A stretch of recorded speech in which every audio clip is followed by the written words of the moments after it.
everyone, and welcome back to my channel. Today I'm going to be doing a review of The Crowfolk by Mark Stay. This is the first book in what is going to be a series of books. So this is the Witches of Woodville series, but it can be read as a standalone. And overall, I really enjoyed it. I've rated it 4 stars. I am really looking forward to the next installment. I think this is going to be called Babes in the Wood and will be released in October of this year. It was a very nice surprise, so let's get into it. So the book is set in a little village in the UK called Woodville during the Second World War. And we follow the story of Faye Bright, who is 17. She lost her mom when she was younger, and she now lives with her dad. She discovers at some point an old book that her mom left to her, and it happens that in this book there are spells and incantations. There is also a recipe for jam roly-poly, which I didn't know what it was, but it's a British dessert. Faye, when she discovers this book, sort of wonders whether her mom was a witch and what the implication of that would be for her as well. And meanwhile, there are some scarecrows who are somehow becoming alive and are being led by a scarecrow called Pumpkinhead. And so the whole story is going to be about Faye and a few other people from the village trying to figure out what's going on and how can they stop the scarecrows. So the first thing that I really liked in the book were the characters. The main character, Faye, is super lovable. She's very nice. She likes helping other people in the village. She's also quite blunt. She speaks her mind, which I quite like.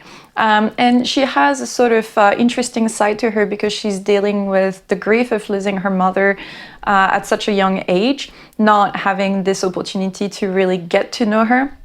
And the theme of grief is somehow, quite present in the book because obviously her father is also grieving for the loss of his wife, and there's another secondary character who is also dealing with grief, and they're all sort of dealing with that in quite a different way.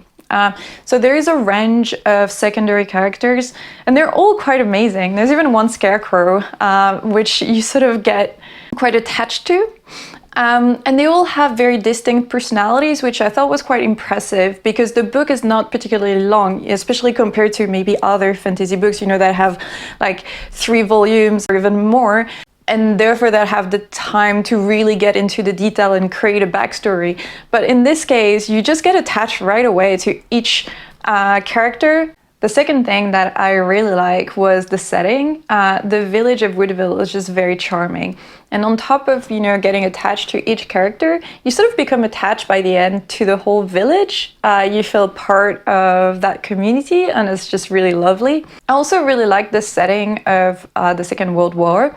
I assume it's a bit easier to create that idea of folklore and magic during an era that doesn't have all the technologies that we now have, and in particular having a village that's sort of isolated so that you can contain the story specifically to that village. But it's also quite fun to see how the war, impacts the daily lives of those people. It's not overly present, but it adds a nice little realism to the whole story.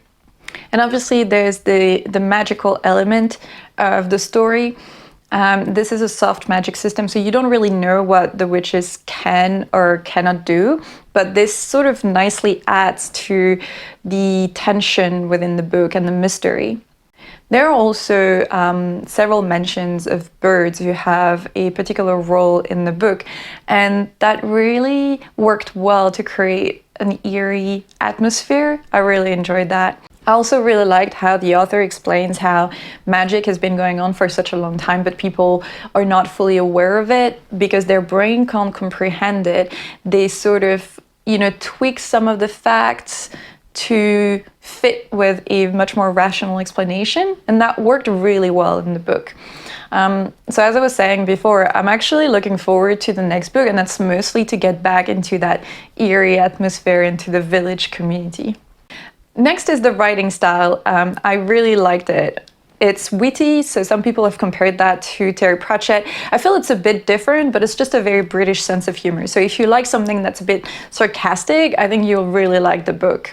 But at the same time, the author has managed to use that humor, but without taking anything away from that eerie and at times very creepy atmosphere. So I thought that was quite impressive, actually.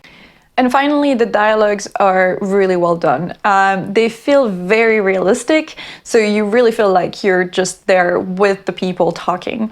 Now, the only thing that annoyed me a tiny bit is that they seem to be using the wrong grammar very often, so they're just talking and saying "you was," and I have no idea if that's how people were talking in the mid-20th century, or if it's a rural thing. I don't know, but it sort of annoyed me a bit initially. I just got used to it after a while, and it wasn't a massive issue. But yeah, I was puzzled. And the final thing that worked really well for me was just the pacing. The fact that the author focuses on dialogues and action really makes the book go quite quickly. It's also like a relatively short book, especially for a fantasy book, and so I just devoured it. He uses like just enough introspection to make you really care about the character, but it never slows down the story. The only weaker point for me, and that's the only reason it's not a 5-star review, but only a 4-star, was around the plot. Now, it's generally well done and interesting, and as I was mentioning, I just wanted to keep reading and see what would happen, but it was at times predictable. So I can't say a lot more without getting into spoilers, but I think having a plot that's a tiny bit more complex would have made it, just perfect. That being said, that really did not prevent me to massively enjoy the book, so I would highly recommend it for anyone. In particular, if you're not used to reading fantasy book, I think this is a really good entry into the genre because it's quite short. Some fantasy books, especially trilogies, you have to be happy to spend some time getting into the world, getting to know the characters. And this one, yeah, you just read it super quickly and just enjoy the actions and getting to know the characters during the action. I hope this was helpful. Do leave a comment if you've read the book. I'd be really interested to hear your thoughts on it, and I will see you in the next video.